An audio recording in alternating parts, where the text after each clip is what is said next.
Hello, my name is Tony. 20 miles away from where I live, there's a pub in the town of Monmouth called the Robin Hood. Rock stars, during breaks in their recording sessions at nearby Rockfield Studio, we're talking the likes of Oasis, Queen and The Damned, have been known to drop in for a pint. I've been in there a few times over the years, but never clocked anyone famous. That said, with my alcohol intake, Elton John on a quad bike with his wig on fire could ride through the bar singing "Please Let Your Sun Go Down on Me," and I still might not clock him. I don't know how the pub got its name. I don't believe the legendary mythical outlaw hero of English folklore, Robin of Locksley, Robin Hood, had any connection with South Wales. Traditionally, his exploits were based in and around the Nottinghamshire area of the East Midlands in England. But as with Arthurian legend, there is some fanciful flexibility regarding ownership of a character who may or may not have existed. Some in Wales claim that King Arthur was Welsh and have the evidence to prove it, whereas most shared common wisdom amongst historians places him in Cornwall with the pasties, tin mines and cream teas. Robin the Hooded Man Robin Hood has nothing to support his being a citizen or frequenter of Monmouth as far as I'm aware, apart from a pub called the Robin Hood. And when you see their prices, you may well wonder if it wouldn't have been more appropriately named the Robin Bastards. So what am I diddling on about and why? Simply this: Robin Hood is a fictitious character, most likely a composite of some real-life medieval individuals living at large in the Nottingham area back in the day. An amalgamation of any number of prominent sheep rustlers, thieves, bandits and noblemen who found himself the subject of many popular folk ballads and random tales of adventure and heroism down the years. So we don't need to be all that concerned with historical accuracy and period realism when watching a movie featuring this character. All we need concern ourselves with really is if it's a suitably involving, fun and entertaining romp and frolic around the castles and greenery of merry old England. That's it. Filling that bill is the most near-perfect Robin Hood movie ever made, and that is the 1938 Michael Curtis William Keighley directed The Adventures of Robin Hood, which starred Errol Flynn, Olivia de Havilland and Basil Rathbone. In fact, it may be the most near-perfect historical action-adventure ever made, and without doubt the most influential. I'll skim through the background, plotline, narrative, who's who, what's what, and what happens. It's 1191, not the time, that's the year, and on his way back from his third crusade, cause two is never enough, King Richard the Lionheart of England, Ian Hunter, rather carelessly gets his ass taken captive by Leopold, Duke of Austria, a situation which gives King Dick's scheming brother Prince John Claude Rains the opportunity to bag the English crown, aided and abetted by villainous bad egg Sir Guy of Gisborne, Basil Rathbone. Once in power, John ramps up the taxes of the poverty-stricken Saxons under the pretext of collecting a ransom payment for King Richard. For those who resist, there is blinding with hot pokers, hangings, torture, and suggested sexual molestation for the ladies. All is going swimmingly, a nice line in feudal exploitation and oppression, Norman overlords pissing all over their Saxon peasantry with abandon, until a fly in the ointment manifests in the form of Sir Robin of Locksley, Errol Flynn. He's an early philanthropic type of aristocrat, a Saxon nobleman, none too keen on kicking the shit out of the workforce. Like, if you want the honey, then don't go killing all the bees. He and his amigo Will Scarlett, Patrick Knowles, rescue Much the Miller's son, Herbert Mundin, from being executed for poaching by Gisborne, something Gisborne is less than happy about naturally. He then gate crashes a banquet at Nottingham Castle and accuses Prince John of treason in front of his guests and courtiers. It's here he first glimpses the fair Lady Marian, Olivia de Havilland, King Richard's ward, who Prince John is eager to gift as a bride to Gisborne. She's none too keen on the idea though. John orders Robin's immediate execution, but he, Much and Will escape to Sherwood Forest. I think I can reasonably assume most will know how the story goes. Robin sets up camp in the forest and recruits others to his cause. There's John the Little, or Little John, Alan Hale Sr., who is paradoxically a robust guy and a mean hand with a quarterstaff to boot. Then Friar Tuck, Eugene Pallett, a lusty, food-obsessed cleric and skilled swordsman. As their ranks swell, the outlaws swear to wage war on Prince Prince John and Gisborne, knocking off their taxation convoys, boosting the cash and redistributing the wealth amongst the poor and needy. One such convoy is headed up by Gisborne and the inveterate coward, the Sheriff of Nottingham, Melville Cooper. They also happen to be escorting the Lady Marian and her maid Bess, Una O'Connor, to somewhere. Robin and his men capture the convoy and humiliate Gisborne and the Sheriff at a woodland banquet, with Marian allocated a place of honour. Initially, Marian is scornful of Robin, but soon warms to him and comes to see how just his cause is when he confronts her with examples of Norman tyranny against the innocent folk. Robin spares the lives of Gisborne and his gang, allowing them to return to Nottingham Castle. He makes sure they know if it hadn't been for Marian's presence, they'd be dead meat. There's an archery contest orchestrated by the Sheriff and Gisborne to trap and capture Robin. The winner gets a golden arrow presented by Marian. Then there's Robin's capture and daring escape assisted by Marian, who has fallen in love with him and works for the cause inside the castle walls. King Richard's return, initially incognito, and the final climactic battle as Robin and his men, along with King Richard and his crusaders, infiltrate Nottingham Castle, disguised as monks for Prince John's coronation as monarch, to rescue Marian from execution for spying. The action-packed finale involves a masked battle in the castle. The sword fight between Robin and Gisborne succeeds in being one of the most superbly choreographed duels ever committed to film. Then to top it off, there's the deliciously upbeat ending, satisfying enough to please just about everyone.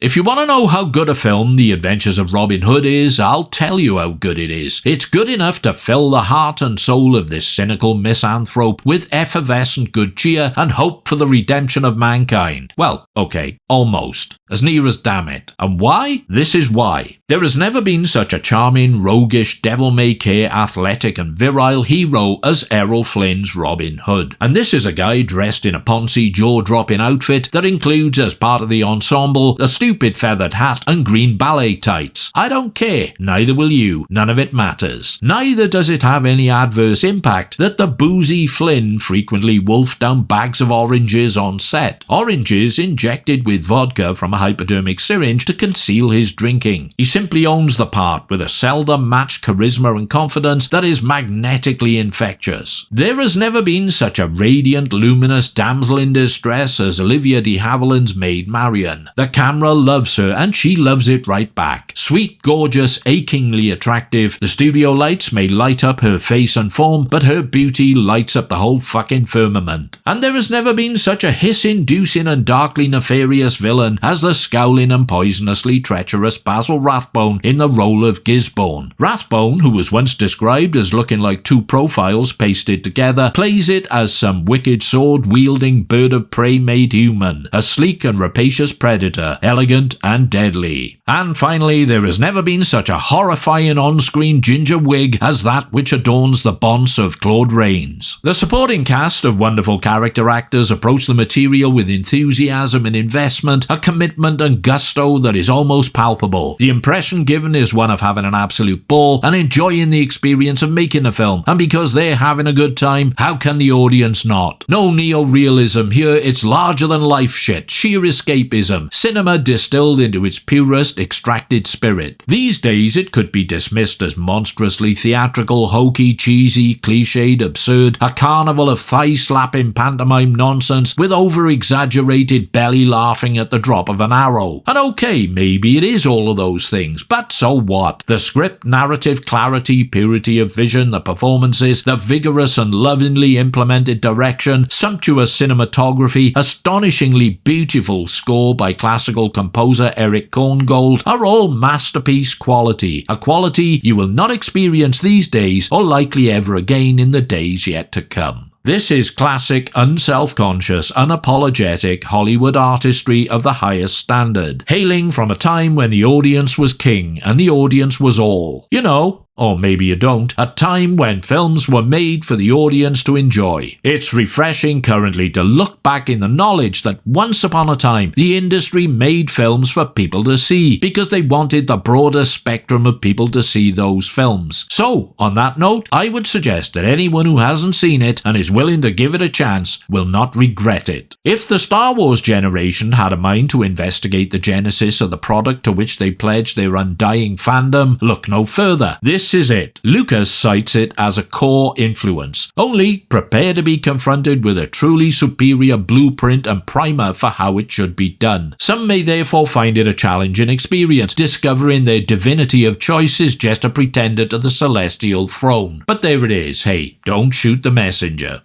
Now, even I'm not old enough to have seen this in the cinema, although it's true that Gone with the Wind from 1939 still rocked up at my local The Market Hall every so often in the early 70s. However, Robin Hood did not. I would have dearly loved to experience it on the big screen, but I've made do with multiple childhood TV screenings, the DVD, and most recently the Blu-ray. Age has not diminished its magic, the sense of wonder it invokes, the adventure and action it depicts, the vicarious thrills and full-on fun. Flynn and Rathbone fencing it out mano a mano, up and down stone staircases, their oversized shadows on the walls mirroring every cut, parry, slash and thrust is a mind-etching movie memory never to be forgotten. Peerless. In summation, The Adventures of Robin Hood is a joyous Technicolor tapestry, shimmering with glorious vitality, bursting at the seams with celluloid virtuosity, artistry and romanticism. It's dazzling, life-affirming stuff and sets a futile challenge to find anything better of its type. Futile because seriously the chances are you won't. Thank you for your time and attention. Do whatever you want to do next. Hit like, don't like, comment, subscribe, be a patron of my Patreon thing. Make a financial contribution via the thanks button. Although requested, more hinted at if I'm being accurate, by long-standing channel supporter and Patreon patron Numinous, it's something I long thought to do. Unfortunately, I found I was wrecking it. I ended up with a very long and in-depth project outline which felt way too preachy, verbose and cumbersome, too intensely detailed to do the subject due justice. So I stripped it back to something leaner, more succinct and direct that will hopefully encourage people to spend time on it and not get bored and give up a few minutes in. I've kept the original outline because one day, well, you never know, I might feel like doing an extended edit for insomniacs. For the moment, you can breathe easy. That's just an idle threat. Could change though. Could change. Farewell for now, pilgrims, and away to Sherwood Forest.